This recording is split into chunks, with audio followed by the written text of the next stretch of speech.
Konstruksi atap yang kuat pasti dimulai dari rangka atap yang kokoh. Nah, maka dari itu, kita kirimkan 300 batang baja ringan silikon steel stiker hijau dengan ketebalan 1 mm yang pastinya tebal dan kokoh.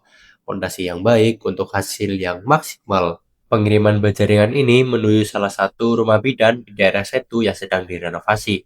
Dan sebelumnya juga sudah berbelanja bondek silikon steel stiker biru sebagai dasar pengecorannya ke Mega Bajaji Bitung. Pemilihan konstruksi seperti ini udah pasti dijamin kuat dan kokoh karena produk-produk tersebut sudah teruji kekuatannya dan pastinya sudah berlabel SNI. Nah, buat sobat yang mau renovasi atap rumah, langsung saja pilih baja ringan silikon steel yang pasti kuat, kokoh, tahan lama, dan pastinya sudah bersertifikat SNI.